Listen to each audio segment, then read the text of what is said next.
welcome to Growing Younger podcast, where we guide you through your journey of reaching your fitness goals after 40.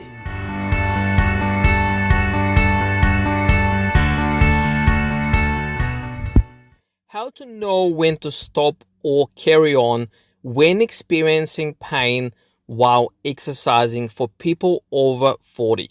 So that is the topic of today's podcast. And I just want to warn you straight away, there's no hard and fast rule that you can apply and it will be correct 100% of the time.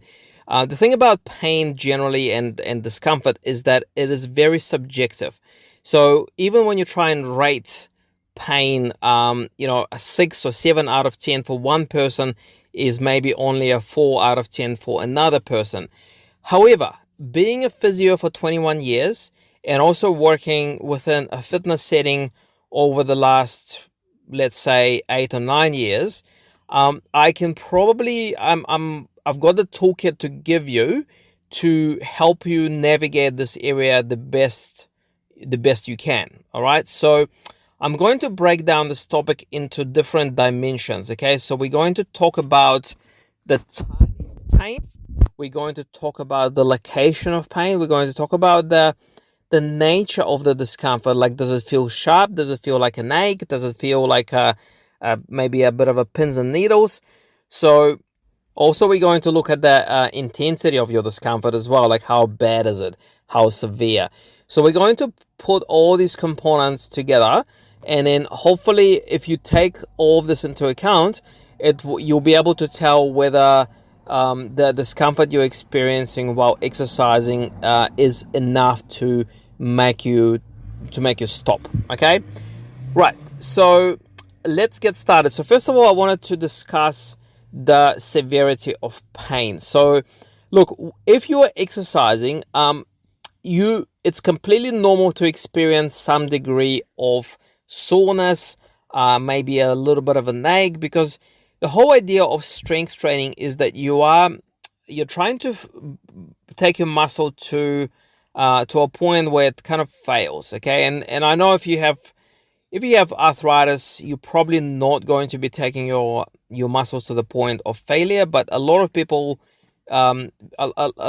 train that way. So when you fatigue your muscles, you will experience a degree of discomfort. So if this discomfort is about, for most people, let's say 2 or 3 out of 10, and 10 being the most excruciating pain you can imagine, and 0 is no pain. So if you're getting about a 2 or 3 out of 10, it's probably okay to keep going. Okay. Now, if your pain increases up to, say, 5, that is probably a good time to stop.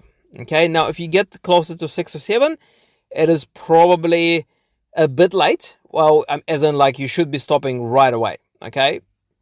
Because you just don't know whether, the pain may go away immediately after you exercise. And if it does, that's good. That's a good sign. Okay. But if it lingers, you just don't know how bad it will be, especially the following morning, the next day. Okay. So this brings us to the next dimension of pain while exercising, which is the timing of pain. Okay. So if your pain or discomfort is only present while you're performing the exercise, it's usually not too bad. It's usually okay. Now, if you stop the exercise and the pain is gone immediately, that's probably okay. All right. Again, this is not a hard and fast rule, but you put all these factors together and it gives you a general picture. So generally speaking, if the pain goes away immediately after cessation of exercise, that's a good sign. Okay. Now, if it takes about 5 minutes or up to 10 minutes for the pain to gradually fade away, well, it's probably acceptable. However, if it lingers for more than 10 minutes, especially if it takes hours to settle down, you've overdone it. Clearly, that was too much. Okay. Now, another thing about timing is that if you do a big workout and it felt sort of okay at the time, and the next day, or especially if it happens after 2 or 3 days after the workout, if you end up with soreness in your muscle areas, okay, so particularly if it's not in the joint, if it's not in the bendy bits of your body, but in the muscle areas. So for example, your thigh, the front or the back, or maybe your bicep area in your arm, or maybe your back muscles.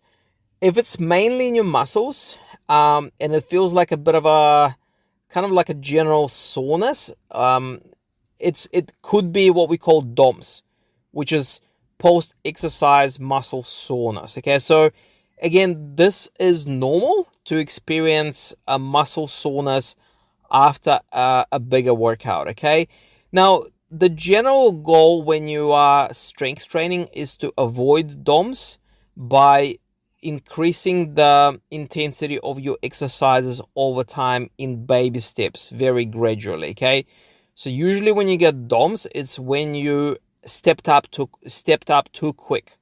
So let's say if you've gone from 10 kilos to 20 kilos, you double the weight. That is usually not recommended, because you need to, as I said, you need to be taking little baby steps. Okay, so but generally speaking, DOMS pain, soreness after a couple of days after exercising is usually okay. If you give it 2 or 3 days, sometimes 4 days, if it's really bad, it usually goes away by itself. Now, just to explain what DOMS is, it's essentially when you're strength training, you are intentionally you are breaking your muscle fibers. Now, when those muscle fibers heal, they heal in a stronger position. So that's how you get stronger. So that's part of the process. Now, if you overtrain, like if you do a little bit too much, and a large number of these muscle fibers break, that is what gives you DOMS. Okay, so just a bit of explanation. So obviously, because of the tissue damage, even though it's good tissue damage, it still causes inflammation, and this is what gives you pain. Okay, now that brings us to the next dimension of pain, which is location of pain. Okay, so now if you get pain or soreness in your muscle areas, so the parts of the body that don't bend, so like I said, if it's your mid-thigh, or if it's your upper arm, like your bicep area, or your tricep in the back of your arm, or maybe kind of the rib cage area, that is, if the soreness, especially if it's soreness, not sharp pain, it's usually not so bad. Because again, if you're strength training, you're putting stress on your muscles, and you can expect some degree of discomfort in the muscle areas if you are putting stress on them. Okay, now on the other hand, if your pain is in the joints, especially if you know that you have issues with your joints. So for example, if you have knee arthritis and you end up with knee pain for a few days after your workout, that's probably not a good thing. So you know that you've done something wrong, or you've done too much of the exercise. Okay, so generally speaking, soreness in the muscle areas is not so bad, whereas the pain, especially sharp pain in the joints, could indicate that you might have done some damage to yourself, possibly an injury. Okay, so location of pain is important. Now, I briefly mentioned the nature of pain as well, or nature of discomfort. So soreness is better than sharp pain. Okay, so if you're getting sharp stabbing pain, that again is more likely to indicate an actual injury that you might have suffered while exercising, whereas the muscle soreness is more likely to be an indication that you might have either overdone it a little bit, and it will likely the pain will settle by itself. Also, if it's a bit of an ache, again, probably could be a sign that muscle just kind of overworked, and given a few days, it will get better. So the types of discomfort I'd be keeping an eye on is sharp pain, stabbing pain, pins and needles.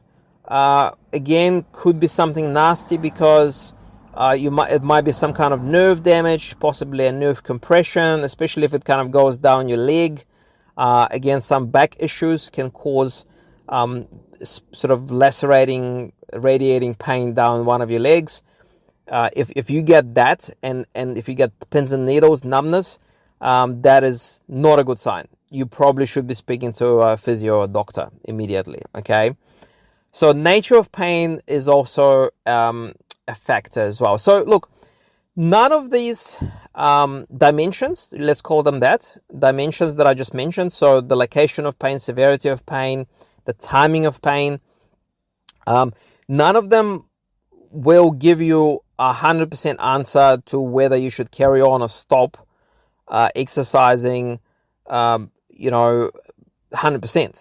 But if you take what I said into account and you combine all the dimensions together, it will give you a clearer picture of whether what you're doing is right and you should just carry on and you should just wait for the body to adapt and it will be okay, or if you should stop immediately, or even if sometimes you have to go and seek medical help.